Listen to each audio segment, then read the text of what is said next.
3 tahun lalu, putriku yang hilang muncul dalam mimpiku dan berteriak, "Ibu, aku terkurung di dalam akuarium besar di rumah sebelah. Tolong keluarkan aku, Bu." Aku terbangun oleh jeritan putriku, dan segera melapor ke polisi. Ketika polisi akhirnya mendobrak pintu rumah tetangga, semua orang yang ada di sana terperangah tak percaya. Nama saya Ratnasari, usia saya sudah lewat 50 tahun. Orang bilang, di usia seperti saya ini, anak-anak sudah dewasa dan inilah saatnya menikmati masa tua yang tenang bersama suami. Saya pun percaya bahwa saya akan bisa merasakan kebahagiaan seperti itu. Suami saya, Budi Santoso, adalah seorang pensiunan pegawai negeri sipil yang berwatak lembut dan sepanjang hidupnya hanya mengenal keluarga. Kami tinggal di sebuah rumah susun sederhana namun penuh kehangatan di Depok, sebuah kota satelit yang tak jauh dari Jakarta. Istilah tetangga adalah saudara terdekat, sangat cocok menggambarkan kehidupan kami, di mana semua orang saling membantu dalam kedamaian. Kebanggaan terbesar dan harta paling berharga bagi kami adalah putri kami, Putri. Tahun itu, usianya baru menginjak 16 tahun, usia yang indah dan mekar seperti bunga melati, wajahnya yang putih dan cantik menurun dari saya, dan ia juga sangat pandai di sekolah. Piagam-piagam penghargaan yang ia terima setiap tahun hampir memenuhi salah satu dinding rumah kami. Putri adalah anak yang begitu baik dan penurut, selalu menyapa dengan sopan dan ramah kepada siapapun, sehingga semua orang dewasa di lingkungan rusun kami menyayanginya. Setiap kali melihat putriku duduk di meja belajarnya, dengan punggung mungilnya yang sedikit membungkuk saat membalik halaman buku, hatiku selalu dipenuhi kehangatan yang tak terlukiskan. Kami sebagai orang tua tidak mengharapkan apa-apa lagi. Kami hanya ingin putri kami hidup bahagia di lingkungan yang baik, tanpa harus merasakan kesulitan seperti yang dialami generasi kami. Rusun Bahagia, tempat kami tinggal, bertolak belakang dengan namanya. Tempat itu sudah tua, dindingnya kusam dan catnya mengelupas, tangga besinya berkarat dimakan waktu, namun tempat itu adalah ruang yang sangat hangat. Saat senja, para ibu akan duduk-duduk di selasar sambil mengobrol, dan halaman rusun selalu ramai oleh suara anak-anak yang berlarian. Hidupku mengalir dengan damai, seperti sungai yang tenang tanpa riak. Sampai hari naas itu tiba. Hari itu adalah Sabtu sore. Langit yang tadinya cerah tiba-tiba mulai diselimuti awan hitam. Aku masih ingat dengan jelas saat Putri meminta izin untuk pergi ke perpustakaan umum kota. Ia mengenakan kemeja putih dengan rok seragam biru tua, rambutnya yang hitam panjang diikat rapi ke belakang. Betapa jernih dan cantiknya penampilannya saat itu. "Bu, aku mau ke perpustakaan dulu ya, ada kelompok belajar sama teman-teman. Sebentar lagi ujian akhir, jadi harus belajar giat." Aku, yang sedang menyiapkan makan malam di dapur, menoleh ke arahnya dengan tangan yang masih berlumuran tepung. "Iya. Sayang. Hati-hati di jalan. Jangan pulang terlalu malam, ya. Ainam. Jankum, hari ini ibu masak rendang daging sapi kesukaanmu." Putri tersenyum lebar. Matanya melengkung seperti bulan sabit. Lesung pipinya begitu manis. "Siap, Bu. Aku pasti pulang sebelum jam 7 malam." Anakku mengenakan sandalnya, menyandang ransel kecil di bahunya, lalu berlari menyusuri selasar. Suara langkah kakinya yang menggema di koridor perlahan lenyap di ujung tangga. Aku tersenyum bangga melihat punggungnya. Tanpa terasa ia sudah besar. Sudah tahu tanggung jawab untuk belajar. Dari dalam panci, aroma rendang yang gurih mulai menguar. Aku membayangkan betapa bahagianya kami sekeluarga akan berkumpul di meja makan menyantap makan malam yang hangat saat Putri pulang nanti. Namun, aku tidak pernah menyangka bahwa itulah saat terakhir aku mendengar tawa putriku dan melihat wajahnya yang manis secara utuh. Hujan sore itu bukanlah hujan biasa. Langit seolah murka, mencurahkan air dengan dahsyatnya. Angin kencang menerpa jendela dengan suara berdebam. Meskipun berada di dalam rumah, hawa dingin terasa menusuk tulang. Kulihat keluar, seluruh lingkungan seperti tenggelam dalam tirai hujan yang putih. Hatiku mulai gelisah. Jam 7 malam telah lewat, tetapi putriku belum juga kembali. Suara detak jarum jam dinding terasa seperti memalu jantungku. Ketika jam menunjukkan pukul 7:30, hidangan makan malam yang telah kutata dengan apik mulai mendingin. Di atas rendang daging sapi kesukaan Putri, lapisan minyak santan mulai membeku. Suamiku duduk di sofa sambil memegang koran, tetapi matanya terpaku pada derasnya hujan di luar. Keheningan yang menyesakan menyelimuti rumah kami, hanya dipecah oleh suara hujan yang menghantam atap seng dan desau angin yang merintih. "Mungkin dia menunggu di rumah temannya karena hujannya terlalu deras," kata suamiku, mencoba menenangkanku, tetapi suaranya sendiri syarat akan kekhawatiran. Aku menggeleng. Pikiranku kalut. "Tidak, Mas. Putri bukan anak seperti itu.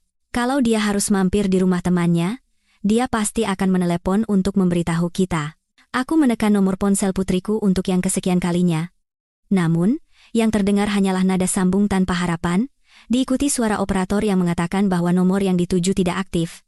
Setiap kali mendengar suara itu, rasanya seperti ada tangan yang meremas jantungku. Firasat seorang ibu mulai berbisik bahwa sesuatu yang mengerikan telah terjadi. Putri tidak akan pernah mematikan ponselnya, kecuali baterainya habis. Tetapi saat ia pergi tadi, baterainya masih penuh. Hujan di luar tidak menunjukkan tanda-tanda akan reda. Kilat yang menyambar di langit, diikuti suara guntur yang menggelegar, membuatku terlonjak kaget. Aku berjalan mondar-mandir di dalam rumah, tak bisa tenang. Senyum cerah putriku sore tadi terus terbayang di depan mata, membuatku semakin gila, berbagai pikiran buruk menghantui kepalaku. Apakah ia terpeleset di jalan yang licin? Apakah ia kehujanan dan jatuh sakit?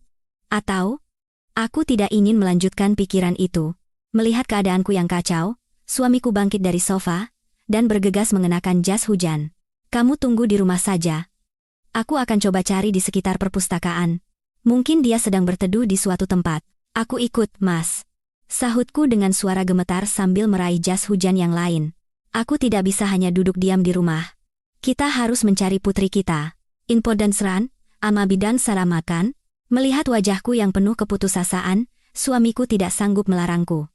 Kami berdua, pasangan tua itu, bergegas mengenakan jas hujan, mengunci pintu, dan melangkah ke dalam kegelapan pekat. Hujan dan angin menghantam wajah kami tanpa ampun. Air hujan yang dingin merembes masuk melalui kerah baju, membuat seluruh tubuhku menggigil, tetapi rasa dingin itu tidak ada apa-apanya dibandingkan dengan teror yang melanda hatiku. Rasa takut tak kasat mata itu terasa seperti monster raksasa yang siap menelanku, membuatku sulit bernapas. Tanpa sadar, aku terus menggumamkan nama putriku. Putri, di mana kamu? Cepat pulang ke pelukan ibu, nak. Lingkungan kami yang biasanya sudah sepi di malam hari terasa semakin lengang di bawah guyuran hujan. Cahaya remang dari lampu jalan menerangi jalanan yang tergenang air, dan dahan-dahan pohon yang bergoyang seolah akan patah ditiup angin tampak seperti sedang menjerit kesakitan. Dua bayangan kecil kami yang terhuyung-huyung di tengah badai memulai pencarian tanpa harapan.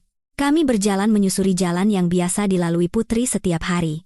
Jarak dari rusun ke perpustakaan umum hanya sekitar 1 kilometer, tetapi malam itu terasa tak berujung. Air sudah menggenang setinggi mata kaki, membuat setiap langkah terasa seberat timah. Suamiku menyorotkan senter ke semak-semak di pinggir jalan dan kolong-kolong bangunan. Aku membelalakan mata, berusaha mencari sosok yang kukenal yang mungkin sedang berteduh di suatu tempat. Putri, kamu di sana? Teriak suamiku, tetapi suaranya ditelan oleh deru hujan. Putri, dengar suara ibu, nak. Aku pun ikut memanggil namanya dengan suara tercekat. Air mata bercampur dengan air hujan, mengalir di pipiku. Namun, yang menyambut kami hanyalah keheningan malam yang menakutkan dan suara hujan yang semakin deras. Kami mendatangi setiap rumah kenalan di sepanjang jalan, mengetuk pintu mereka dan bertanya. Orang-orang terkejut melihat kami berdua basah kuyup mencari putri kami. Namun, semua orang mengatakan tidak melihat putri. Beberapa dari mereka menatap kami dengan iba sambil menghela napas. Jantungku serasa jatuh ke jurang keputusasaan yang tak berdasar. Saat kami tiba di perpustakaan, gerbang besinya terkunci rapat, cahaya senter suamiku menembus celah gerbang, tetapi yang terlihat hanyalah kegelapan dan kesunyian. Satpam di pos jaga mengatakan bahwa perpustakaan tutup pukul 5 sore. Ia memang melihat seorang siswi berseragam keluar sebelum hujan turun, tetapi ia tidak yakin apakah itu putri. Jam segitu kan banyak sekali siswi yang keluar. Pak, mana bisa saya ingat satu persatu. Harapan terakhir kami pun sirna. Kami kembali berjalan pulang dalam diam, basah kuyup, langkah kami terasa begitu berat. Jalan pulang terasa begitu jauh dan dingin. Sesampainya di rusun, kami masih memegang sisa harapan, berkeliling halaman sambil memanggil nama putri kami. Sebagian besar lampu di jendela-jendela rusun sudah padam, hanya beberapa rumah yang masih memancarkan cahaya redup.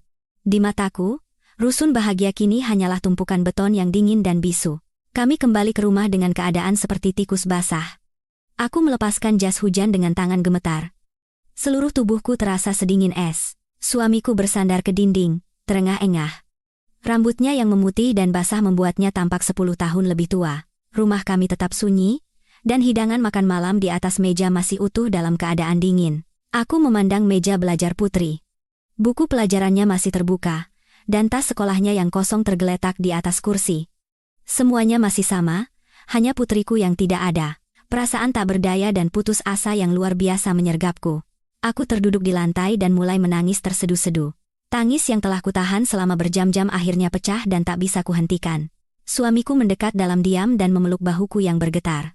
Di dalam rumah yang kosong, kami, sepasang orang tua, hanya bisa saling berpelukan dan menangis. Di luar, hujan takdir masih menderu, seolah ingin menyapu bersih segalanya. Malam itu, tak ada satu bintang pun di langit. Malam itu terasa sepanjang keabadian. Kami berdua tidak bisa memejamkan mata sedetik pun. Setiap kali ada suara kecil dari selasar, aku akan terlonjak, berharap itu adalah suara langkah kaki putriku, tetapi semua kembali hening. Saat fajar menyingsing, hujan mulai reda, hanya menyisakan suara tetesan air yang jatuh dari ujung atap. Ketakutan di dalam diriku mencapai puncaknya. Aku sadar, kami tidak bisa hanya menunggu. Mas, kita harus lapor polisi, kataku dengan suara serak karena menangis semalaman. Suamiku, dengan wajah pucat karena cemas dan tidak tidur, mengangguk. Iya, kita harus pergi sekarang. Tidak bisa ditunda lagi. Kami bergegas mengganti pakaian kering dan menuju kantor polisi. Udara subuh setelah hujan terasa dingin, jalanan masih basah, dan beberapa daun yang gugur menempel di aspal. Segalanya tampak sama, tetapi kehidupan keluarga kami telah berubah total. Kantor polisi adalah sebuah bangunan tua 2 lantai berwarna kuning di ujung pusat kota. Kami diantar oleh seorang petugas piket muda ke ruang tim penyidik. Yang menyambut kami adalah Komisaris Tirtayasa, seorang pria berusia 40-an dengan perawakan tegap dan berkesan tangguh. Ia mempersilakan kami duduk dan menuangkan segelas air hangat. Ibu, Bapak, harap tenang dulu. Coba ceritakan dari awal apa yang terjadi, kata Komisaris Tirtayasa dengan suara tenang, seolah ingin menenangkan kami. Aku menahan emosi dan menjelaskan semuanya dengan sejelas mungkin. Dari saat Putri pamit ke perpustakaan hingga kami berdua menerjang hujan untuk mencarinya. Suamiku sesekali menambahkan bagian yang terlewat. Sambil mendengarkan, Komisaris Tirtayasa dengan cermat mencatat sesuatu di buku catatannya.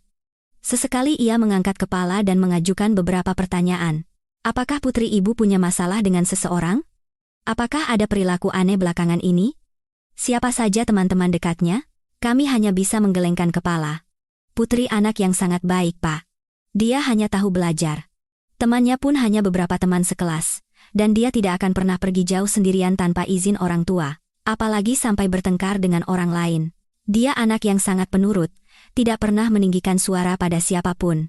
Andar, Abura. Setelah mendengar cerita kami, Komisaris Tirtayasa terdiam sejenak, ia menelepon beberapa kali, dan suaranya berubah menjadi serius dan mendesak. Ia mengatakan akan segera mengerahkan tim investigasi. Pertama, kami akan memeriksa semua rekaman CCTV dari rumah sampai perpustakaan. Kami juga akan mendatangi sekolah dan rumah teman-temannya untuk mencari informasi. Untuk sementara, Bapak dan Ibu pulang saja dulu dan beristirahat. Jika ada kabar baru, kami akan segera menghubungi. Kami berterima kasih kepada Komisaris Tirtayasa dan meninggalkan kantor polisi dengan langkah berat. Ada secercah harapan yang mulai tumbuh di hati kami, polisi pasti bisa menemukan putriku. Mereka profesional dan punya peralatan, pasti akan lebih cepat daripada kami yang sudah tua ini. Namun, hari demi hari berlalu, dan harapan itu perlahan memudar. Komisaris Tirtayasa beberapa kali datang ke rumah kami untuk melaporkan perkembangan penyelidikan, tetapi semuanya menemui jalan buntu. CCTV hanya merekam putri keluar dari perpustakaan pada pukul 5 sore. Setelah itu, ia berjalan ke arah rusun. Di sebuah persimpangan yang tidak memiliki CCTV, sosok putri lenyap seolah ditelan udara. Polisi telah memeriksa teman-teman, guru, bahkan para pedagang kaki lima di sekitar area itu, tetapi tidak ada seorang pun yang melihat putri setelah waktu itu. Hujan deras yang turun sesaat setelahnya telah menghapus semua jejak yang mungkin ada di jalan. Tidak ada saksi, tidak ada surat ancaman, tidak ada panggilan telepon apapun, putriku lenyap tanpa jejak, seperti setetes air yang larut dalam sungai. Keheningan itu menjadi mimpi buruk yang mengerikan, jauh lebih menakutkan daripada kabar buruk sekalipun. Waktu adalah racun yang kejam. Alih-alih menyembuhkan luka, ia justru membuatnya membusuk dari dalam. 3 tahun telah berlalu sejak putri hilang. Selama 3 tahun, lebih dari 1000 hari, kami hidup dalam lingkaran rasa bersalah, penderitaan, harapan, dan keputusasaan. Tidak ada yang berubah di rumah kami. Aku tidak mengizinkan suamiku membereskan atau membuang barang-barang di kamar putri. Semuanya dijaga seperti saat ia pergi hari itu. Di atas meja belajarnya, buku masih terbuka. Gaun kesukaannya masih tergantung di lemari. Boneka beruang yang biasa ia peluk saat tidur juga masih duduk di kepala tempat tidur. Terkadang, aku masuk ke kamarnya, membersihkan debu dari setiap barang, dan merapikan buku-bukunya. Aku melakukan semua itu seperti mesin, tanpa sadar. Aku ingin merasa seolah kehangatan putriku masih tertinggal di suatu tempat di sini. Namun, setiap kali melakukannya, hatiku hancur berkeping-keping. Kamar itu bersih dan rapi, tetapi kosong dan dingin tanpa kehidupan, seperti sebuah kotak kaca yang memajang kenangan indah namun menyakitkan. Suamiku berubah dari pria yang ceria, dan banyak bicara menjadi pendiam dan muram. Rambutnya memutih dengan cepat. Setiap malam setelah makan, ia akan duduk diam di dekat jendela, menatap kosong ke halaman rusun tempat putri biasa bermain. Aku tahu ia menderita sama sepertiku. Namun, sebagai seorang pria, ia menekan kesedihannya untuk menjadi sandaranku. Tetapi, terkadang saat aku terbangun di tengah malam, aku mendapati suamiku duduk sendirian di ruang tamu, memegang foto putri sambil diam-diam menyeka air mata. Melihat punggungnya yang kesepian, hatiku terasa pilu. Hidup kami terbelah dua oleh penderitaan. Di siang hari, kami berusaha hidup seperti orang normal. Aku pergi ke pasar, memasak, dan membersihkan rumah. Suamiku membaca koran dan menonton berita. Tetapi di malam hari, penderitaan itu kembali hidup dan menggerogoti jiwa kami. Di meja makan, hanya ada dua bayangan kami yang duduk berhadapan dalam diam, memaksakan diri menelan makanan. Suara tawa sudah lama hilang dari rumah ini. Kami telah melakukan semua yang kami bisa. Kami mencetak ribuan lembar selebaran berisi foto dan informasi putri, menempelkannya di tiang listrik, halte bus, dan stasiun kereta. Setiap kali ada kabar tentang anak yang mirip putri, sejauh apapun tempatnya, suamiku akan langsung pergi mencarinya. Namun, setiap kali ia pulang dengan wajah lelah dan mata yang semakin cekung. Harapan yang menyala redup selalu padam dengan sia-sia. Para tetangga pada awalnya sering datang untuk menanyakan kabar dan menghibur kami, tetapi seiring berjalannya waktu, mereka kembali ke kehidupan masing-masing. Sapaan mereka menjadi jarang, digantikan oleh tatapan iba dan kasihan. Aku takut dengan tatapan itu. Aku mulai menghindari orang dan menutup diri. Rumah kami menjadi pulau yang sepi di tengah keramaian rusun. Luka kehilangan seorang anak tidak pernah sembuh. Ia menjadi bagian dari hidup kami, sebuah penderitaan kronis. Terkadang aku bertanya pada diri sendiri, sampai kapan kami harus hidup di neraka ini? Selama 3 tahun penderitaan itu, kesehatanku menurun drastis. Aku menderita insomnia parah. Sepanjang malam aku hanya berguling-guling di tempat tidur, menatap langit-langit yang gelap, kepalaku dipenuhi pertanyaan tanpa jawaban. Di mana putriku? Apakah ia masih hidup? Atau sudah tiada? Jika masih hidup, mengapa ia tidak kembali kepada orang tuanya? Ribuan pertanyaan menyiksaku setiap malam. Lalu, aku mulai mengalami mimpi aneh, bukan mimpi biasa yang kabur dan acak-acakan. Mimpi itu begitu nyata hingga membuatku merinding. Setiap malam, begitu aku terlelap, adegan yang sama selalu berulang. Dalam mimpi, aku berdiri di depan sebuah ruang air yang luas dan besar. Airnya biru dan jernih, tetapi kedalamannya tak terhingga. Lalu, dari bawah air, putriku muncul. Ia masih mengenakan seragam sekolah yang ia pakai di hari ia hilang. Rambut hitam panjangnya mengambang di permukaan air. Wajahnya pucat dan matanya terpejam, tetapi ia tidak terlihat menderita. Ia tampak seperti sedang tidur nyenyak. Aku memanggil namanya dan mencoba berenang ke arahnya. Tetapi tubuhku kaku seperti batu dan tidak bisa bergerak. Putriku terus mengapung, perlahan menjauh dariku. Tiba-tiba, ia membuka matanya. Matanya tidak menatapku, melainkan ke arah lain. Perlahan, ia mengangkat satu tangannya dan menunjuk lurus ke satu arah dengan jari telunjuknya. Aku menyipitkan mata, mengikuti arah yang ditunjuknya. Di sana, ada sebuah dinding kaca raksasa, dan di dalamnya, beberapa ekor ikan arwana merah berenang dengan anggun di antara bebatuan vulkanik berwarna gelap. Itu adalah sebuah akuarium. Jantungku berdebar kencang. Aku mengenali pemandangan itu.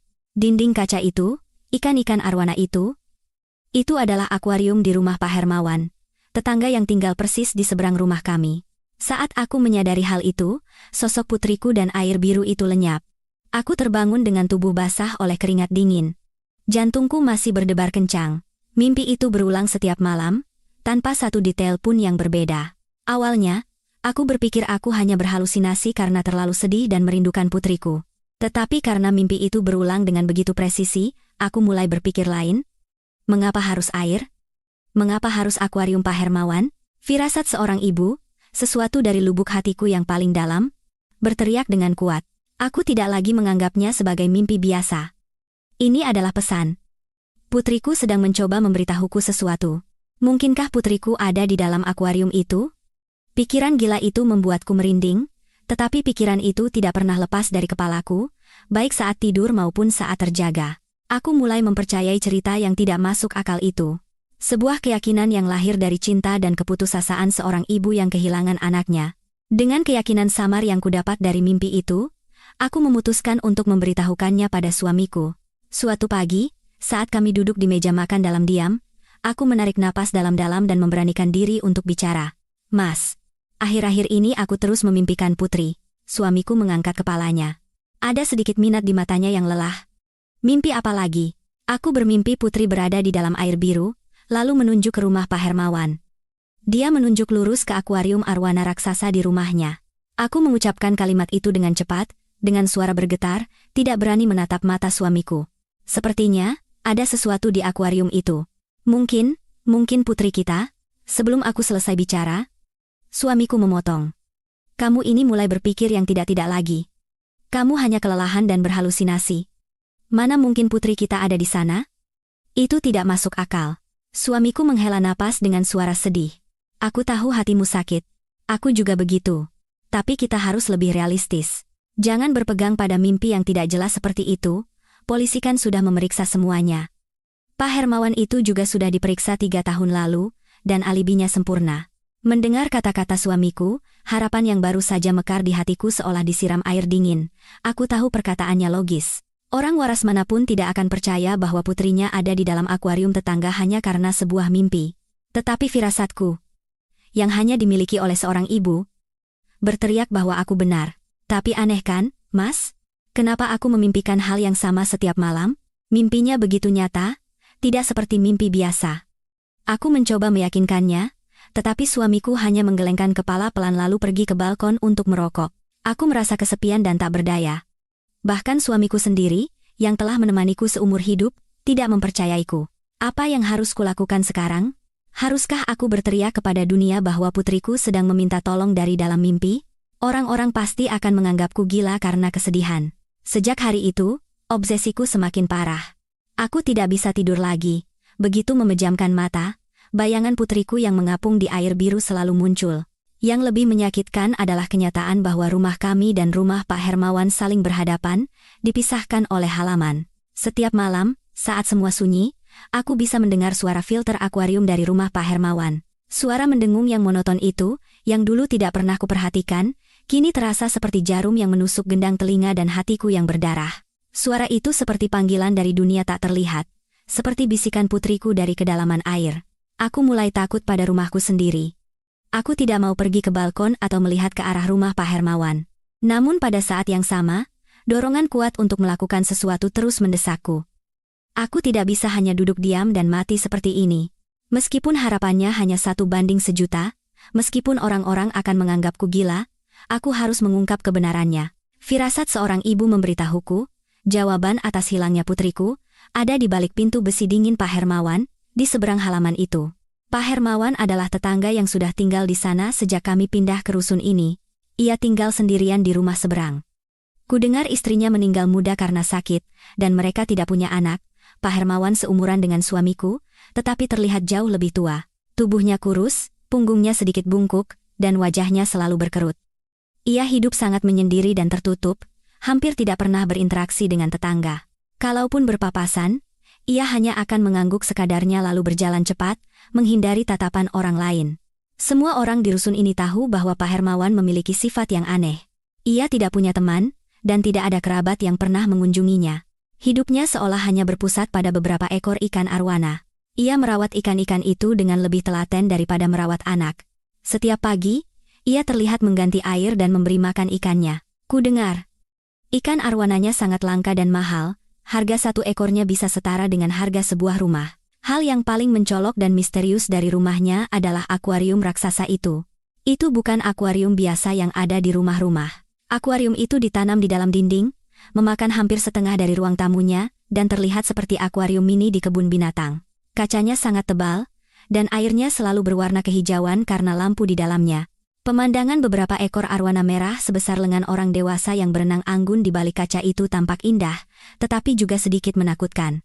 3 tahun lalu, saat Putri hilang, polisi juga mendatangi dan memeriksa rumah Pak Hermawan, sama seperti penghuni lainnya. Saat itu, ia memberikan kesaksian bahwa pada sore yang hujan itu, ia hanya menonton TV dan merawat akuariumnya di rumah, dan tidak mendengar atau melihat sesuatu yang aneh. Ia berbicara dengan tenang dan jelas kepada polisi, dan tidak ada hal yang mencurigakan. Lagi pula, ia adalah seorang duda yang hidup sendiri. Tidak ada alasan baginya untuk terlibat dengan seorang gadis berusia 16 tahun. Karena itu, ia segera dicoret dari daftar orang yang dicurigai. Tetapi sekarang, di mataku, semua tentang Pak Hermawan terlihat mencurigakan, kesendiriannya, sifatnya yang aneh, dan terutama, akuarium raksasa itu semuanya diselimuti misteri. Mengapa seorang pria yang hidup sendiri membutuhkan akuarium sebesar itu? Mengapa ia mencurahkan seluruh waktu dan perhatiannya pada ikan-ikan yang tak berperasaan itu? Dan mengapa? Dalam mimpiku, putriku menunjuk ke arah akuarium itu. Pertanyaan-pertanyaan itu terus berputar di kepalaku. Aku mulai mengingat detail-detail kecil yang dulu tidak pernah kuperhatikan. Saat aku menjemur pakaian di balkon dan tidak sengaja melihat ke arah rumahnya, tirai ruang tamunya selalu tertutup rapat, hanya menyisakan celah yang sangat kecil. Di malam hari, satu-satunya cahaya yang keluar dari rumah itu adalah cahaya hijau redup dari akuarium. Pak Hermawan seperti siput yang selalu bersembunyi di dalam cangkangnya yang keras. Apa yang ia sembunyikan di balik pintu itu? Di balik dinding kaca akuarium itu? Kecurigaanku semakin besar, berubah menjadi keyakinan kuat bahwa aku harus menyingkap tabir rahasia itu. Sejak kecurigaanku tumbuh, aku mulai mengamati Pak Hermawan secara diam-diam. Aku tidak lagi menghindari melihat ke arah rumahnya. Sebaliknya, sebagian besar waktuku kuhabiskan duduk di dekat jendela kamarku, sedikit menyingkap tirai, dan mengamati setiap gerak-geriknya. Pak Hermawan memiliki rutinitas yang sangat teratur. Tepat pukul 6 pagi, ia membuka pintu dan melakukan senam di selasar. Pukul 7, ia pergi ke pasar membawa keranjang belanja. Pukul 8, ia kembali ke rumah, mengunci pintu rapat-rapat, dan tidak keluar lagi sampai sore. Pukul 5 sore, ia akan membuka pintu lagi untuk membuang sampah. Semuanya seperti mesin yang terprogram, berulang setiap hari, tidak pernah meleset 1 menit pun. Rutinitas yang teratur itu, alih-alih menenangkanku, justru membuatku semakin cemas. Itu terasa seperti kamuflase yang sempurna untuk menyembunyikan sesuatu yang tidak normal di dalamnya. Perhatian terbesarku tertuju pada jendela rumahnya. Seperti yang kulihat sebelumnya, jendelanya selalu tertutup oleh tirai abu-abu tebal. Baik cuaca cerah maupun mendung, tirai itu tidak pernah dibuka. Ruang tamunya seolah terputus total dari dunia luar. Mengapa seseorang ingin hidup di ruang yang begitu pengap tanpa sinar matahari? Mungkinkah ada sesuatu di dalamnya yang tidak boleh dilihat orang lain? Setiap malam, saat lampu-lampu di rusun mulai menyala, cahaya hijau yang familiar akan keluar dari rumahnya. Cahaya itu merembes melalui celah jendela dan meninggalkan jejak samar di selasar. Cahaya itu membuat rumahnya terlihat semakin dingin dan menakutkan. Aku sering duduk diam dalam kegelapan, menatap tajam cahaya itu, dan membayangkan apa yang terjadi di balik tirai. Aku membayangkan putriku terkurung di sana, meminta pertolongan dengan putus asa dari dalam air biru. Pikiran-pikiran itu menyiksaku, tetapi pada saat yang sama, memunculkan dorongan untuk bertindak lebih berani. Suatu hari, aku memutuskan untuk melakukan ujian kecil. Sore hari, saat melihat Pak Hermawan keluar untuk membuang sampah, aku pun pura-pura keluar secara kebetulan. Aku tersenyum seramah mungkin dan berkata, "Selamat sore, Pak Hermawan." "Baru pulang dari mana, Pak?" Pak Hermawan terkejut dan menatapku. Ada kebingungan di matanya. Ia menjawab dengan canggung, "Oh, selamat sore. Ini, baru buang sampah saja." Aku berpura-pura tidak peduli dan bertanya dengan santai, "Ikan arwananya sehat-sehat saja, Pak?" Kata orang-orang, ikannya cantik sekali karena Bapak pandai merawatnya. "Enda tekan terimanau, amdak tu manau." Begitu aku menyebut tentang akuarium, ekspresi Pak Hermawan tiba-tiba berubah. Senyum canggung di bibirnya lenyap, digantikan oleh kewaspadaan dan ketidaksenangan yang jelas. Ia tidak menjawab pertanyaanku, hanya mendengus, lalu bergegas masuk ke rumahnya sambil membawa tempat sampah kosong dan membanting pintu. Brak! Suara pintu besi yang terbanting menggema di selasar. Aku terdiam oleh reaksinya. Hanya bertanya kabar ikan? Kenapa reaksinya seperti itu? Jelas sekali ia menyembunyikan sesuatu. Apapun yang berhubungan dengan akuarium membuatnya tegang dan defensif. Reaksi abnormal ini, meskipun detail kecil, Mengubah kecurigaanku menjadi keyakinan, Pak Hermawan pasti punya rahasia, dan aku yakin rahasia itu berhubungan dengan hilangnya putriku. Setelah ditolak mentah-mentah oleh Pak Hermawan, aku sadar bahwa aku tidak bisa mendekatinya dengan cara biasa. Ia mulai waspada terhadapku, dan untuk mengetahui kebenarannya, aku harus masuk ke dalam rumahnya dan melihat sendiri akuarium itu. Sebuah rencana yang berani dan berbahaya mulai terbentuk di kepalaku. Aku memutuskan untuk memanfaatkan kebiasaan para tetangga di rusun yang sering meminjam hal-hal sepele seperti kecap, gula, atau bawang. Ini adalah alasan yang sempurna untuk mengetuk pintu rumah orang lain tanpa menimbulkan kecurigaan. Aku menunggu waktu di pagi hari, setelah Pak Hermawan pulang dari pasar dan berada di rumah. Saat berdiri di depan pintu besinya yang dingin, jantungku berdebar kencang. Aku menarik napas dalam-dalam untuk menenangkan diri, lalu mengangkat tanganku yang gemetar dan mengetuk pintu. Tok, tok, tok. Tak lama kemudian, terdengar suara sandal diseret dari dalam, lalu pintu terbuka sedikit. Pak Hermawan menatapku dengan curiga. Ada apa? Aku memasang ekspresi sealami mungkin sambil menyodorkan mangkuk kosong. Pak Hermawan, maaf mengganggu. Tiba-tiba kecap manis saya habis, padahal saya sedang masak semur. Boleh saya minta sedikit? Nanti setelah ke pasar langsung saya ganti. Pak Hermawan menatapku lekat-lekat dengan wajah penuh curiga. Ia ragu-ragu cukup lama. Aku pikir ia akan menolak dan menutup pintu. Tetapi mungkin karena alasanku terlalu biasa dan masuk akal, akhirnya ia berkata dengan ketus, ya sudah, masuk saja. Ia hanya membuka pintu selebar bahu, cukup untukku menyelinap masuk.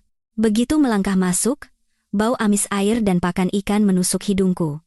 Di luar terang benderang, tetapi di dalam rumah gelap dan lembab. Dan kemudian, aku melihatnya. Akuarium raksasa yang muncul di hadapanku begitu besar dan menakutkan. Jauh lebih besar dari yang kubayangkan. Cahaya hijau dari dalamnya menerangi segalanya, membuat seluruh ruang tamu terbenam dalam warna yang aneh. Ikan-ikan arwana merah raksasa berenang perlahan dan anggun seperti hantu. Dasar akuariumnya dipenuhi pasir putih dan bebatuan vulkanik hitam berbentuk aneh, seperti pemandangan di dasar laut. Aku membeku di tempat, tidak bisa melepaskan pandangan dari akuarium itu. Hawa dingin yang menyeramkan merayap di punggungku. Ini dia. Pemandangan dalam mimpiku. Aku merasa seolah putriku sedang menatapku dari balik dinding kaca tebal itu. Kecapnya ada di dapur, ambil saja sendiri, suara Pak Hermawan memecah lamunanku. Aku terkejut dan segera menoleh, tetapi tanpa sadar aku mengucapkan pujian. Akuariumnya bagus sekali, Pak. Hebat sekali. Saat itu, aku melihat ekspresi Pak Hermawan berubah. Ia keluar dari dapur dan menatapku dengan mata penuh amarah. Sudah cukup lihat-lihatnya. Kalau sudah ambil kecap, cepat keluar. Rumah saya tidak suka didatangi tamu. Agarmen, selesai bicara, ia hampir mendorongku keluar pintu, lalu membantingnya. Brak, aku berdiri termangu di selasar. Mangkuk kosong masih ada di tanganku.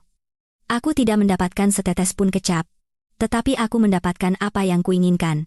Reaksinya yang kasar dan penuh kewaspadaan saat aku memuji akuariumnya itulah bukti yang paling pasti. Ia takut. Ia takut ada orang lain yang menaruh perhatian pada akuarium itu. Jika itu hanya akuarium biasa, mengapa harus takut? Firasatku benar, mimpiku benar.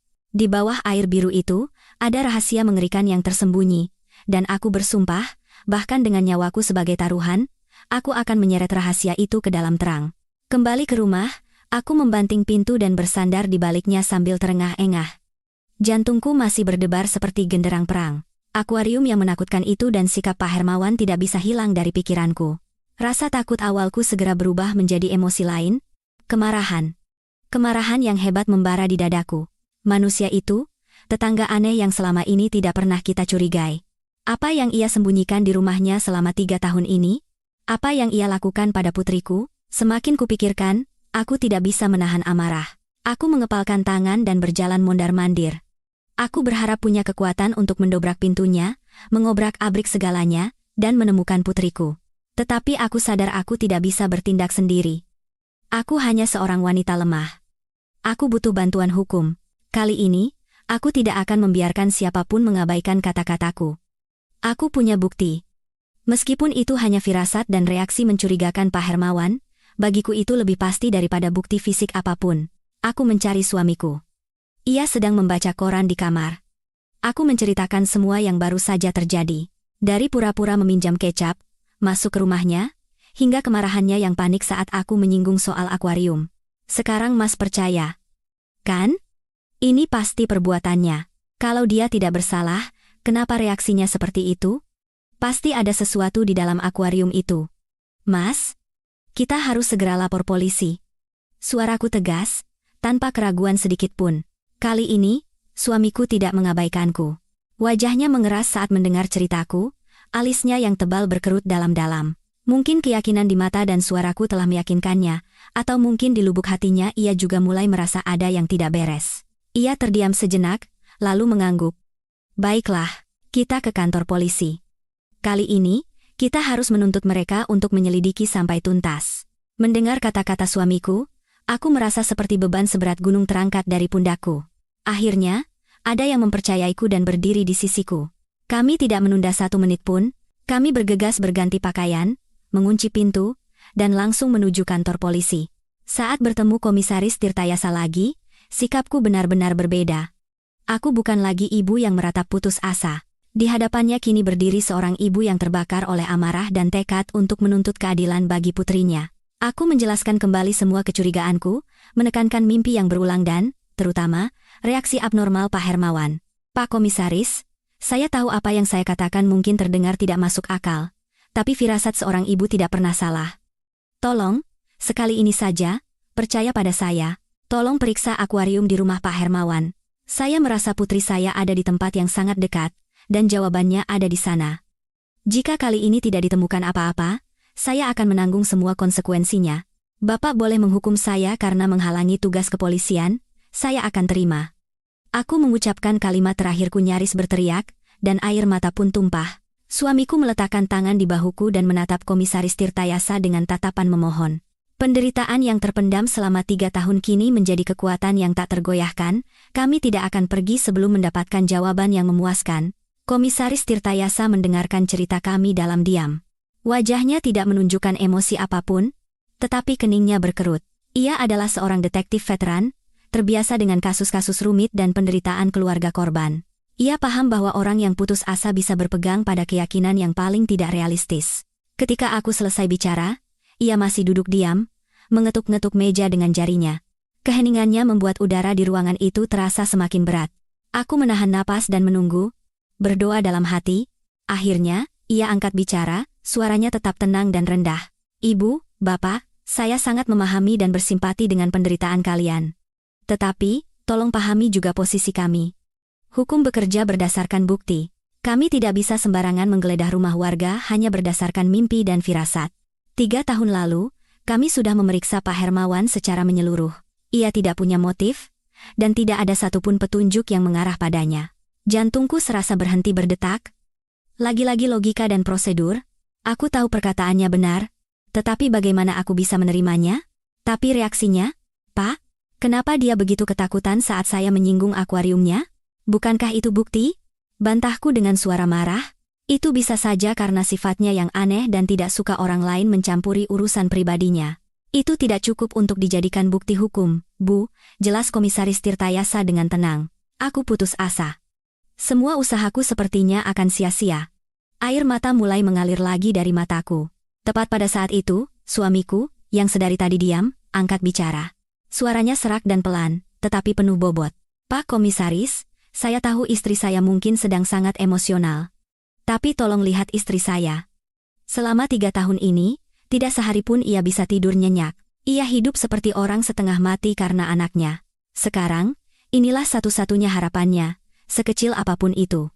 Saya tidak tahu apakah firasat istri saya benar atau salah, tapi saya percaya pada cinta seorang ibu.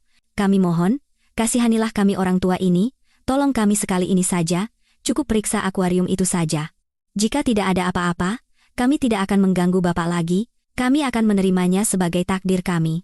Selesai bicara, suamiku berlutut di tempat. Pria yang seumur hidupnya tegar dan tidak pernah menundukkan kepala pada siapapun, kini berlutut di hadapan orang yang usianya jauh di bawahnya. Aku terkejut dan mencoba membangunkannya, tetapi ia menepis tanganku. Tindakan suamiku membuat Komisaris Tirtayasa panik. Ia bergegas bangkit dan mendekati suamiku. Bapak, jangan begini. Tolong berdiri, Pak. Ia menatap bergantian antara aku yang menangis tanpa suara dan pria tua terhormat yang merendahkan diri dan memohon padanya. Aku melihat kilatan simpati dan iba di matanya. Mungkin penderitaan kami yang tak berujung dan cinta kami yang tak terbatas telah menggerakkan hati detektif yang tegar ini. Ia terdiam cukup lama, tampak berkonflik batin. Akhirnya, ia menghela napas panjang. Baiklah.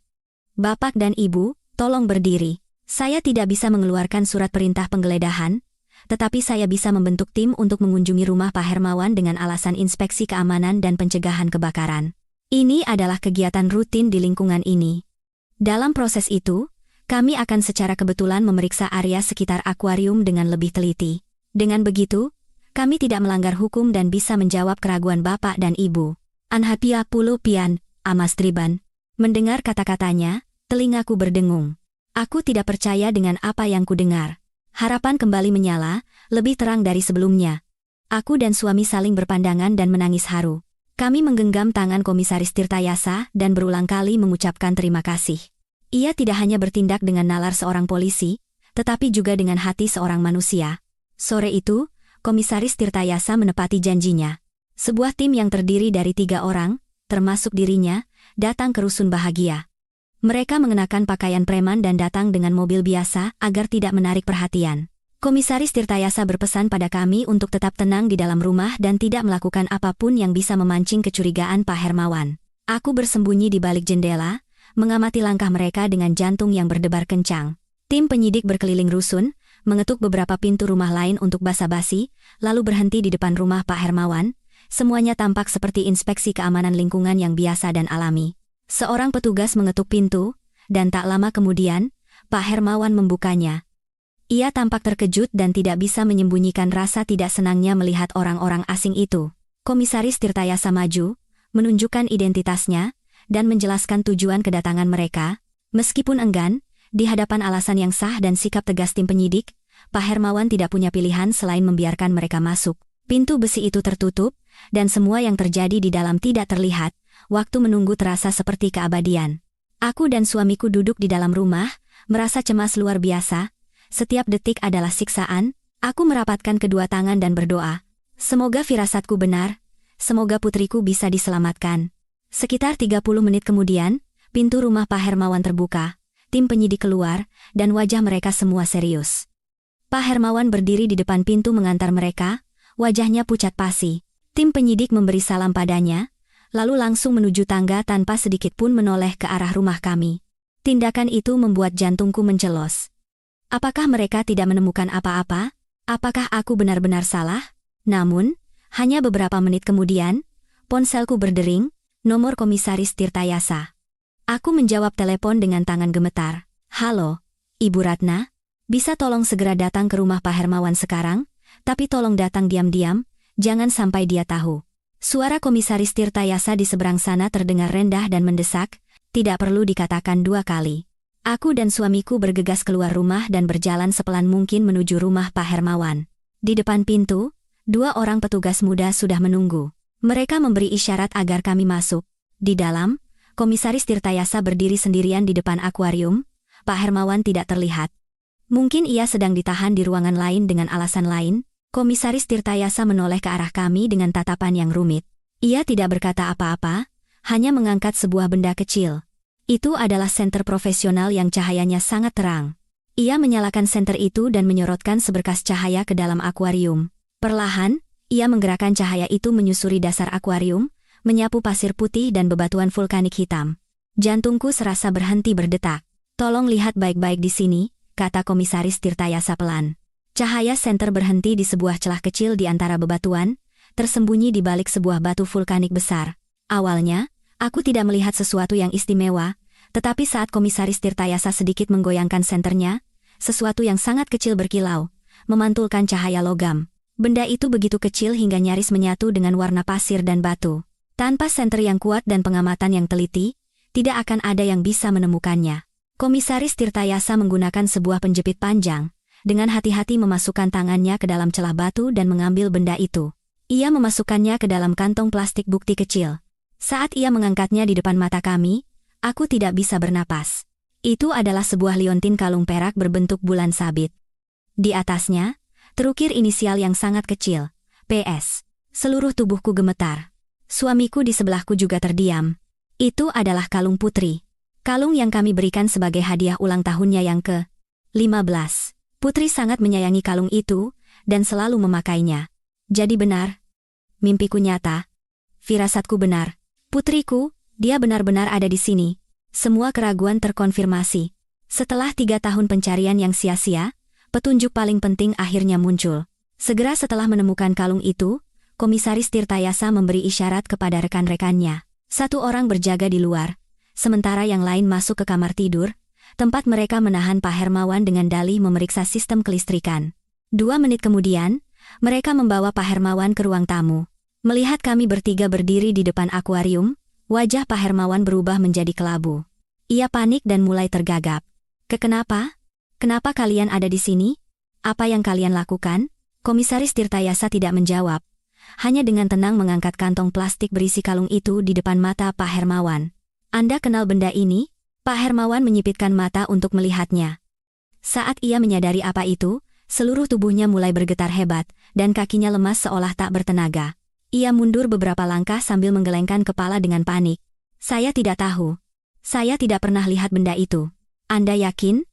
Suara Komisaris Tirtayasa menajam seperti baja. Benda ini ditemukan di dasar akuarium Anda. Ini adalah kalung milik Putri Sari, yang hilang 3 tahun lalu. Putri dari Bapak dan Ibu ini. Sekarang, apa ada yang ingin Anda katakan? Wajah Pak Hermawan memucat seperti kertas, dan keringat dingin mengalir deras dari dahinya. Ia masih berusaha mengelak. Saya tidak bersalah. Saya tidak tahu apa-apa. Mungkin benda itu tidak sengaja masuk.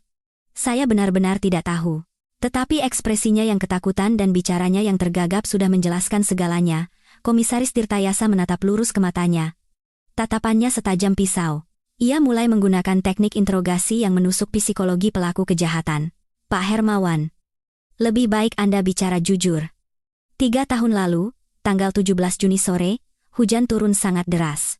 Anda bilang Anda sedang menonton TV di rumah, tetapi tetangga di bawah Anda bersaksi bahwa sekitar pukul 6 sore, mereka mendengar suara gaduh, suara pertengkaran, dan suara barang pecah dari rumah Anda. Saat itu, kesaksian itu dianggap tidak relevan, tetapi sekarang situasinya berbeda. Komisaris Tirtayasa berhenti sejenak, mengamati reaksi Pak Hermawan. Ia terengah-engah, matanya terus bergerak gelisah. Komisaris Tirtayasa melanjutkan dengan nada yang lebih kuat. Menurut rekaman CCTV, Putri Sari menghilang di gang dekat rusun ini. Dari sana ke rumah Anda hanya butuh 5 menit berjalan kaki. Sesaat setelah itu, hujan deras turun. Semuanya terjadi begitu cepat, dan terlihat seperti kebetulan. Apa yang Anda lakukan pada Putri? Kenapa kalungnya bisa ada di akuarium Anda? Apakah Anda tahu bahwa dengan teknologi sekarang, kami bisa memeriksa setiap butir pasir di akuarium ini untuk menemukan jejak sekecil apapun? Mengelak hanya akan memperberat hukuman Anda. Setiap kata dari Komisaris Tirtayasa adalah palu godam yang menghancurkan benteng pertahanan terakhir Pak Hermawan. Ia menatap kosong ke arah akuarium, lalu menatap kami dengan mata yang dipenuhi ketakutan dan kebencian. Ia sadar ia tidak bisa mengelak lagi. Rahasia yang ia kubur selama 3 tahun akhirnya terungkap. Tiba-tiba, Pak Hermawan ambruk ke lantai, memegangi kepalanya dengan kedua tangan dan mulai menangis. Tetapi itu bukan tangisan penyesalan, itu adalah tangisan marah dan getir dari seseorang yang terpojok. Saya tidak sengaja. Saya tidak bermaksud membunuhnya. Itu kecelakaan. Mendengar kata membunuh, telingaku berdengung dan kakiku lemas. Jika suamiku tidak menahanku, aku pasti sudah pingsan. Jadi putriku sudah tidak ada di dunia ini. Harapan samar bahwa ia masih hidup, bahwa kami bisa menemukannya dan menyelamatkannya, hancur berkeping-keping. Pak Hermawan telah mengaku, tetapi kebenaran yang akan ia ungkapkan akan menjadi pisau yang merobek-robek hatiku yang sudah penuh luka. Meski begitu, aku harus mendengarnya. Aku harus tahu apa yang terjadi pada putriku pada sore yang hujan dan penuh kutukan itu. Pak Hermawan meringkuk di lantai, tubuh kurusnya gemetar. Dengan suara bergetar dan terputus-putus, ia memulai cerita mengerikan dari 3 tahun lalu. Namun, ceritanya, meskipun penuh kejahatan, mengalir ke arah yang tidak pernah kubayangkan. Benar. Sore itu anak itu datang ke sini, kata Pak Hermawan sambil menatap lantai. Dia menemukan saya. Menemukan apa? Tanya Komisaris Tirtayasa dengan nada membentak. Pak Hermawan mengangkat kepalanya. Matanya dipenuhi rasa malu dan takut. Kamera tersembunyi. Saya memasang kamera tersembunyi yang sangat kecil. mengarah ke jendela kamarnya. Saya hanya iseng. Dunia di bawah kakiku serasa runtuh. Manusia bejat ini, binatang ini, dia telah mengintip putriku. Suamiku menggeram, mengepalkan tinjunya. Jika polisi di sebelahnya tidak menahannya, ia pasti sudah menerkam Pak Hermawan. Pak Hermawan melanjutkan dengan suara yang semakin pelan. Hari itu, entah bagaimana, anak itu tahu dan datang ke rumah saya membawa kamera itu. Dia mengancam akan melapor ke polisi. Saya sangat takut. Saya memohon padanya untuk tidak melakukannya. Saya janji akan membuang semuanya. Tapi dia tidak mau dengar. Lalu, apa yang Anda lakukan padanya? Desak Komisaris Tirtayasa. Kami berebut. Saya hanya ingin mengambil kamera itu untuk menghancurkan buktinya. Saat kami saling dorong, saya tidak sengaja mendorongnya terlalu keras. Dia jatuh ke belakang dan kepalanya terbentur ujung lemari tua. Dia langsung pingsan. Duzi. Tuka, Pak Hermawan berhenti bicara. Terengah-engah. Aku menahan napas. Jantungku serasa berhenti. Saat itu saya panik sekali. Saya takut kalau dia sadar, dia akan melapor polisi. Saya pasti akan masuk penjara. Di luar hujan mulai deras. Pikiran gila muncul di kepala saya. Saya akan menyembunyikannya, agar orang-orang berpikir dia hilang karena hujan. Di mana Anda menyembunyikannya? Pak Hermawan menunjuk dengan tangan gemetar ke arah dinding di seberang akuarium. Di balik lemari itu, ada ruang rahasia. Ruang yang dulu dipakai pemilik lama sebagai gudang. Pintunya sangat kecil dan tersamarkan. Saya menyeretnya ke dalam dan mengunci pintunya. Keheningan yang mencekam menyelimuti ruangan itu. Semua orang terdiam mendengar pengakuan Pak Hermawan. Putriku tidak dibunuh. Ia disekap. Selama 3 tahun ini, ia terkurung di balik dinding rumah ini, yang hanya terpisah oleh sebuah halaman. Lalu kalungnya? Tanya Komisaris Tirtayasa. Saat kami berebut, kalungnya putus dan jatuh ke lantai.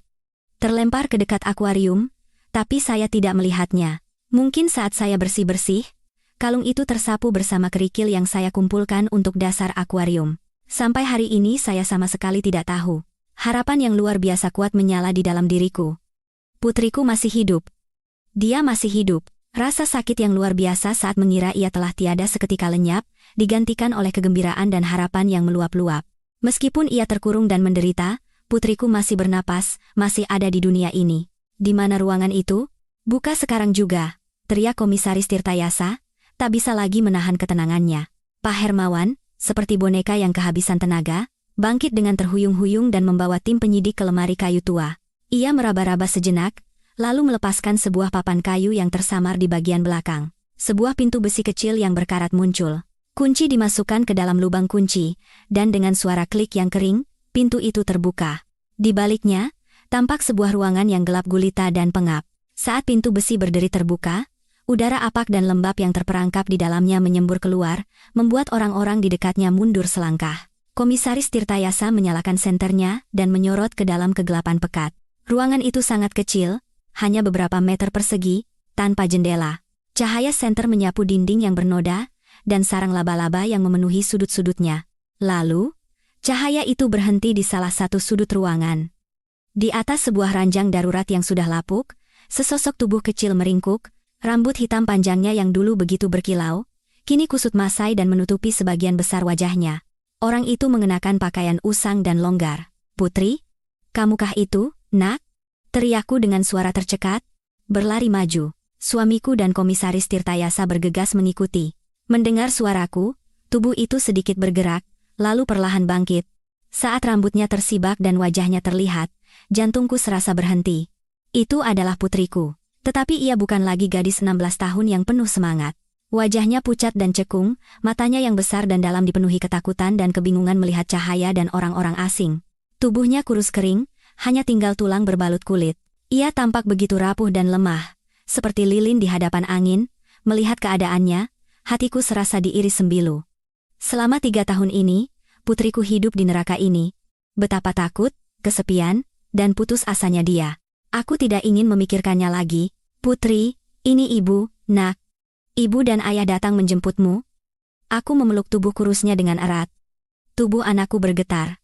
Awalnya ia ketakutan dan meringkuk, tetapi saat merasakan kehangatan yang familiar dan suaraku, matanya yang kosong mulai menunjukkan reaksi. Perlahan ia mengangkat kepala, menatapku, lalu menatap suamiku yang berdiri di sampingnya sambil berlinang air mata. Ibu? Ah, ya? Suaranya begitu lemah dan serak hingga nyaris tak terdengar. Entah sudah berapa lama ia tidak berbicara. Iya?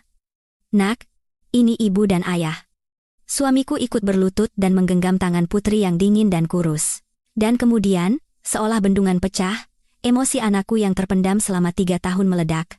Ia menangis meraung-raung. Tangisan yang pilu dan penuh penderitaan, ia memelukku erat seolah takut aku akan menghilang. Ibu? Aku takut. Aku kangen sekali sama ibu dan ayah. Kenapa baru datang sekarang? Mendengar tangisan dan kata-katanya yang terputus-putus, hatiku hancur berkeping-keping. Aku memeluknya semakin erat dan menangis tanpa henti. Maafkan ibu, nak. Maafkan ibu. Ini semua salah ibu. Harusnya ibu menemukanmu lebih cepat. Kami bertiga, di dalam ruangan rahasia yang gelap dan bau itu, saling berpelukan dan menangis. Itu adalah tangisan kesedihan atas penderitaan yang dialami orang yang kami cintai, sekaligus tangisan kebahagiaan karena akhirnya bisa bertemu kembali. Setelah 3 tahun perpisahan, penantian, dan neraka keputusasaan, akhirnya keluarga kami bersatu kembali. Komisaris Tirtayasa dan para petugas berdiri diam di ambang pintu, tidak mengganggu momen kami. Aku tahu, di dalam hati mereka pun berkecamuk perasaan yang tak terlukiskan.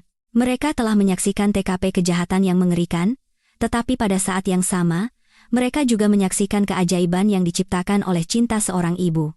Setelah beberapa saat, ketika emosi kami sedikit mereda, Komisaris Tirtayasa memerintahkan anak buahnya untuk membawakan air dan selimut hangat untuk putri. Ia memanggil ambulans untuk membawa anakku ke rumah sakit dan memeriksa kondisi kesehatannya. Saat seorang petugas menggendongnya keluar dari ruangan gelap itu, untuk pertama kalinya dalam 3 tahun, putri melihat sinar matahari. Ia menyipitkan mata, wajahnya masih dipenuhi ketakutan, tetapi di matanya, aku melihat secercah cahaya kehidupan. Putriku telah diselamatkan. Hidupnya dan hidup keluarga kami telah lahir kembali. Saat putriku dibawa ke rumah sakit, Pak Hermawan diborgol dan digiring ke kantor polisi. Wajahnya tidak lagi menunjukkan tanda-tanda kehidupan, pucat seperti mayat. Ia berjalan terhuyung-huyung, punggungnya benar-benar bungkuk, seolah beban dosanya telah menghancurkannya. Berita ditemukannya seorang gadis yang disekap selama 3 tahun mengguncang seluruh kota kecil kami yang tenang. Para penghuni rusun berhamburan keluar, semua dengan ekspresi tidak percaya dan ngeri. Mereka tidak bisa percaya bahwa Pak Hermawan, tetangga penyendiri dan aneh yang mereka lihat setiap hari, adalah iblis berwujud manusia. Mereka menatapnya dengan mata penuh amarah dan jijik. Kamuflase sempurna yang ia bangun selama 3 tahun telah runtuh total. Di kantor polisi, di hadapan bukti yang tak terbantahkan dan kondisi putriku, Pak Hermawan menundukkan kepala dan mengakui semua kejahatannya. Ia menceritakan semuanya, dari memasang kamera tersembunyi, pertengkarannya dengan putri, hingga menyekapnya di ruang rahasia. Menurut pengakuannya, setelah membuat putri pingsan, ia mengurungnya di sana. Awalnya, ia hanya berencana mengurungnya selama beberapa hari untuk menakut-nakutinya agar tidak melapor ke polisi. Tetapi saat kasus hilangnya putri menjadi berita besar dan polisi mulai menyelidiki, ia semakin ketakutan. Ia takut jika melepaskan putri, ia akan dilaporkan dan menerima hukuman berat. Ketakutan itu mengubahnya menjadi binatang, dan membuatnya mengambil keputusan yang lebih kejam. Menyekap putri selamanya untuk membungkamnya. Selama 3 tahun, ia memperlakukan putriku seperti binatang. Setiap hari ia hanya memberinya nasi dingin dan air sekadarnya, cukup untuk tidak mati kelaparan. Ia tidak pernah mengajaknya bicara, tidak pernah membiarkannya melihat sinar matahari, membaca buku, atau melakukan kegiatan apapun. Ia ingin membuat putri menjadi bodoh, kehilangan ingatan dan kemampuan berkomunikasi, agar jika suatu saat nanti perbuatannya terbongkar, kesaksian putri tidak akan dianggap sah. Mendengar pengakuannya yang disampaikan melalui Komisaris Tirtayasa, aku dan suamiku merasa lemas. Kejahatan Pak Hermawan jauh lebih mengerikan dari yang kami bayangkan. Ia tidak hanya merampas 3 tahun masa muda putriku, tetapi juga menghancurkannya secara fisik dan mental. Kemarahan di dalam diriku mencapai puncaknya. Aku hanya berharap hukum akan memberinya hukuman yang setimpal. Beberapa bulan kemudian, persidangan digelar. Sidang Pak Hermawan menarik perhatian seluruh kota. Di ruang sidang, ia hanya menunduk, tidak berani menatap siapapun. Dalam pernyataan terakhirnya, ia meminta maaf kepada keluarga kami dengan suara lirih dan memohon keringanan hukuman. Tetapi dosanya tidak bisa dimaafkan. Dengan berbagai dakwaan, termasuk penyekapan ilegal, pelanggaran privasi, dan penganiayaan, Majelis hakim menjatuhkan hukuman maksimal kepada Pak Hermawan, penjara seumur hidup, tanpa kemungkinan pembebasan bersyarat. Mendengar putusan itu, aku menangis. Itu adalah air mata kelegaan dan keyakinan pada keadilan. Meskipun putusan itu tidak akan bisa mengganti luka yang dialami putriku dan keluarga kami, setidaknya iblis itu telah membayar perbuatannya. Keadilan, meskipun datang terlambat, akhirnya ditegakkan. Iblis itu telah dikurung, dan tidak akan pernah bisa menyakiti siapapun lagi. Putusan terhadap Pak Hermawan adalah sebuah kelegaan batin, tetapi perjalanan untuk menyembuhkan luka putriku baru saja dimulai. 3 tahun penyekapan dalam kegelapan meninggalkan trauma yang mendalam pada anakku. Di rumah sakit, dokter mendiagnosis bahwa putri menderita malnutrisi parah, atrofi otot karena kurang gerak, dan terutama, masalah psikologis yang serius. Ia menderita gangguan stres pasca trauma, PTSD. Ia takut pada kegelapan dan ruang sempit, dan akan terlonjak kaget jika mendengar suara keras. Ia menjadi pendiam dan tertutup, matanya selalu dipenuhi kebingungan dan ketakutan. Melihat keadaannya, hatiku terasa pilu. Setelah putri keluar dari rumah sakit, kami memutuskan untuk menjual rumah kami di Rusun Bahagia. Tempat itu terlalu terikat dengan kenangan yang menyakitkan. Kami membeli sebuah rumah kecil di pinggir kota, dengan taman yang cerah. Kami berharap lingkungan baru yang damai akan membantu pemulihan putriku. Hari-hari pertama di rumah baru sangat sulit, putri masih belum bisa lepas dari bayang-bayang masa lalunya. Di malam hari, ia akan berteriak karena mimpi buruk, dan di siang hari, ia hanya duduk sendirian di kamarnya, menatap kosong keluar jendela. Kami berdua, dengan sabar, selalu berada di sisinya. Aku memasak makanan lezat yang dulu ia sukai, menceritakan cerita-cerita lucu, dan menonton film komedi bersama. Suamiku merawat taman, menanam banyak mawar kesukaan putri. Ia juga membelikan seekor anak anjing kecil untuk menjadi temannya, dan kami menamainya Harapan. Kami juga secara rutin membawa putri ke seorang psikolog.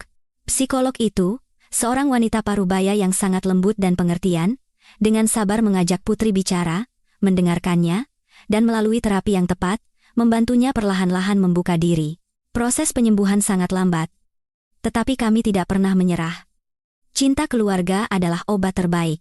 Perlahan, aku mulai melihat perubahan positif pada putriku. Ia mulai berbicara lebih banyak. Terkadang, aku melihatnya tersenyum saat bermain dengan Harapan. Suatu hari, ia bahkan keluar ke taman dan membantu ayahnya menyiram tanaman. Suatu sore yang cerah, saat aku sedang membaca buku di teras, putri keluar dari rumah dan membawakanku secangkir teh hangat. Ia duduk di sampingku, ragu-ragu sejenak, lalu berkata, "Bu, aku mau sekolah lagi." Mendengar kata-kata itu, aku membeku. Aku tidak percaya dengan apa yang kudengar. Aku menoleh ke arahnya. Di matanya, yang sudah lama tidak menunjukkan binar, kini terpancar tekad yang kuat. Air mata mengalir dari mataku. Tapi kali ini, air mata kebahagiaan. Tentu, sayang. Kapanpun kamu mau. Ibu dan ayah akan selalu mendukungmu. Hari kembalinya putri ke sekolah adalah hari yang sangat istimewa. Ia harus belajar lagi untuk mengejar ketertinggalan selama 3 tahun, tetapi ia berusaha sangat keras. Teman-teman dan guru-gurunya, yang mengetahui situasinya, semua membantunya dengan hangat. Kehidupan baru keluarga kami dimulai seperti itu. Luka di hati kami mungkin tidak akan pernah sembuh total, tetapi kami belajar untuk hidup dengannya. Melihat putriku perlahan menemukan kembali senyumnya dan kegembiraan hidup, aku tahu badai telah benar-benar berlalu. Keluarga kami, setelah melewati tahun-tahun penderitaan yang tak terhitung, akhirnya menemukan kedamaian sejati. Saat putriku perlahan pulih, banyak perubahan juga terjadi dalam kehidupan kami berdua. Penderitaan dan cobaan tidak menghancurkan kami. Sebaliknya, itu membuat kami lebih kuat dan tegar. Setelah melewati masa terberat dalam hidup, aku menyadari betapa berharganya hidup, keluarga, dan cinta. Aku bukan lagi wanita lemah yang hanya bisa menangis dan menyalahkan takdir. Aku menemukan tujuan hidup yang baru. Aku mulai aktif dalam kegiatan sosial di lingkungan kami, terutama mendedikasikan banyak waktu untuk sebuah organisasi pencarian anak hilang. Aku menggunakan cerita dan pengalamanku untuk menghibur dan membantu keluarga yang mengalami nasib serupa. Aku memahami penderitaan dan keputusasaan mereka lebih dari siapapun. Aku ingin memberitahu mereka untuk tidak pernah menyerah pada harapan. Keajaiban itu nyata, dan firasat seorang ibu serta cinta keluarga memiliki kekuatan yang luar biasa. Setiap kali aku bisa membantu sebuah keluarga bersatu kembali, atau sekadar memberikan sedikit penghiburan dan harapan, hidupku terasa lebih berarti. Rasa sakit dari masa lalu pun terasa sedikit memudar. Suamiku juga berubah. Ia tidak lagi pendiam dan muram, ia menjadi lebih ceria dan terbuka. Ia bergabung dengan klub catur di balai warga, dan sesekali ikut denganku dalam kegiatan sosial. Menemukan kembali putrinya seolah menyalakan kembali api dalam hidupnya. Setelah melewati begitu banyak badai, cinta kami menjadi semakin dalam dan kuat. Kami belajar menghargai setiap momen kebersamaan, setiap kali kami bisa makan bersama sebagai satu keluarga. Putri, dengan usaha yang tak kenal lelah, akhirnya lulus SMA dengan nilai yang sangat baik. Ia memutuskan untuk mengambil jurusan psikologi. Ia berkata, dengan pengalaman pahitnya, ia ingin membantu orang-orang yang mengalami nasib serupa dan menyembuhkan luka batin mereka. Mendengar itu, aku dan suamiku sangat bangga. Putriku tidak hanya bertahan hidup, tetapi ia terlahir kembali dari abu menjadi pribadi yang lebih kuat dan penuh kasih.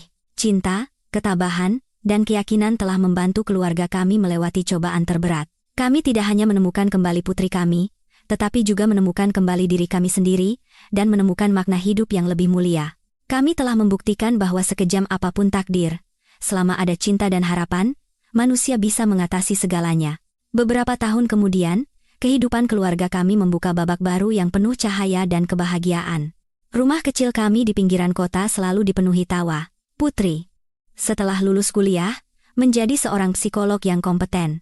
Ia bekerja di sebuah pusat perlindungan anak, menggunakan seluruh pengetahuan dan empatinya untuk menyembuhkan jiwa-jiwa muda yang terluka.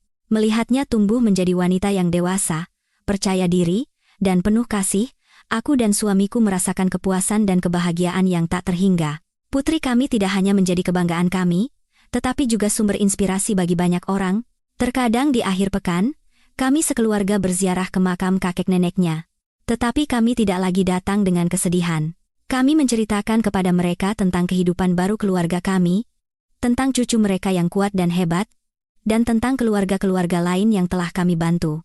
Aku terus aktif dalam kegiatan sosial, dan organisasi pencarian anak hilang tempatku bergabung semakin berkembang, membantu lebih banyak keluarga bersatu kembali. Kisah keluarga kami menjadi simbol harapan dan bukti nyata kekuatan cinta seorang ibu. Setiap kali kami menghadapi kesulitan atau cobaan dalam hidup, kami akan mengingat kembali hari-hari yang telah kami lalui. 3 tahun yang seperti neraka, mimpi-mimpi yang seperti kutukan, dan saat kami menemukan putri kami di ruangan gelap itu.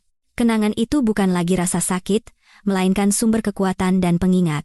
Itu mengingatkan kami bahwa kami telah melewati yang terburuk, dan tidak ada lagi yang bisa menghancurkan kami. Hidup terus berjalan, dengan suka dan duka, dengan luka yang tak akan pernah hilang. Tetapi di atas semua itu, selalu ada cinta dan harapan.